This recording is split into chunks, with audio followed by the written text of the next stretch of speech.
the Green War on Wood. When the U.S. government lowered its customs duties on softwood lumber from 8.6% to 4%, Canada didn't sit idly by. Instead, it introduced a carbon levy on softwood lumber, marking a new twist in the ongoing trade war over timber. The carbon footprint of a cubic meter of lumber might now matter more than its price. Could this green barrier offset the reduction in tariffs and drive up housing costs in the U.S. once more? Today, we'll dive deep into how Canada might use this new carbon tax as a response to U.S. trade tariffs and what that could mean for the housing market. If you found this video insightful, don't forget to hit that subscribe button. Stay tuned for more updates and content. We've got plenty more coming your way. Two key events have pushed the long-standing U.S.-Canada softwood lumber dispute into a new phase. First, on July 22nd, the U.S. Department of Commerce announced a reduction in the average threat rate from 8.59% to 4.02%. The second significant move came on July 27, when Canada's Ministry of Finance unveiled a draft proposing a softwood carbon border fee. This shift marks a major change in the ongoing timber trade saga. On the surface, the tariff reduction might seem like a gesture of goodwill from the U.S., but Canada's carbon border fee shows that Ottawa is preparing to retaliate by leveraging the green economy. This approach links softwood lumber issues to environmental and climate change concerns, something that hasn't been done before. From now on, pricing fluctuations will no longer only impact trade balances, but also influence North American construction costs, profitability within the sector, and housing inflation pressures. The U.S. Department of Commerce's tariff reduction is the result of a long-running revision process. In 2021, the combined anti-dumping and countervailing duty rate was 17.9%, which was reduced to 8.59% in 2023. This final reduction to 4.02% in July 2025 represents a cost advantage of about $29 per ton for spruce pine fir, SPF lumber, originating from Canada's major lumber-producing provinces, including British Columbia, Alberta, and Quebec. In practical terms, for every 1,000 board feet of SPF lumber, this tariff reduction could translate into a price drop of around $45 to $47. If Canada's export volume reaches 2.4 million cubic meters in 2024, the U.S. construction supply chain could save approximately $110 million annually. This price relief would reduce the average price of lumber from $570 to around $515 per 1,000 board feet in U.S. wholesale markets.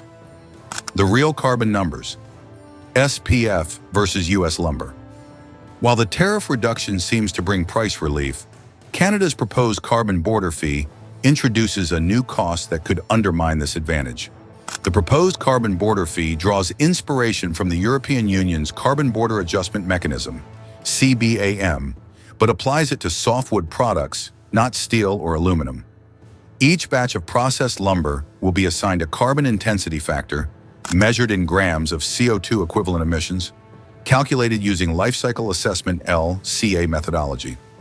According to the Canadian Forest Industries Council's 2024 report, the carbon intensity of SPF lumber in Canada is about 145 kilograms CO2 per cubic meter, owing to the country's reliance on hydroelectric power.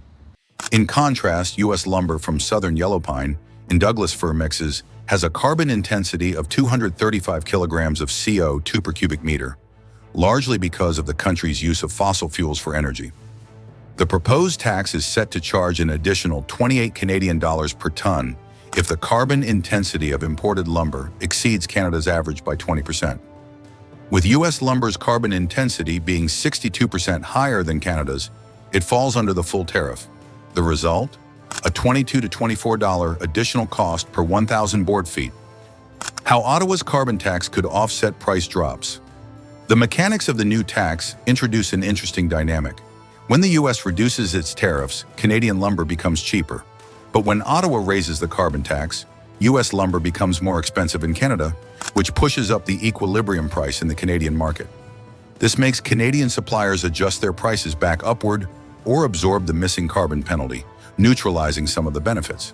For the U.S. housing market, the anticipated reduction in lumber prices has not fully materialized due to the Canadian carbon fee.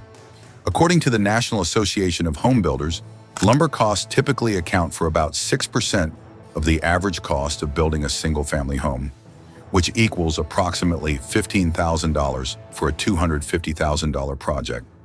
With the tariff reduction bringing down the cost by $760, the carbon levy reduces the relief to only around $540, creating a small decrease of $3 to $4 in monthly mortgage payments.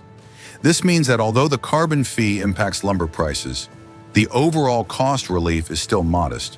While U.S. consumers don't directly pay the Canadian tax, it raises domestic prices, which could affect U.S. builders and homeowners. But it's worth noting that the supply of U.S. lumber could shift back to the domestic market if the carbon tax makes Canadian lumber too expensive. Risks for U.S. pulp and paper exports. The carbon levy also poses a risk to other sectors within the U.S.-Canada trade relationship.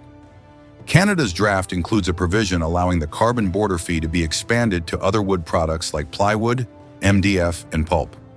If this happens, it could affect the U.S. pulp and paper exports, which are heavily concentrated in Louisiana, Mississippi, and Alabama. The carbon fees could raise production costs for U.S. biomass sectors, giving Canadian producers a competitive edge. The methodology behind the carbon accounting is another contentious point. If U.S. producers fail to provide sufficient carbon emission data, Canada could apply a higher carbon intensity factor, potentially pushing tariffs up to $50 or $60 per ton. This would further raise the cost of U.S. lumber and other wood-derived products.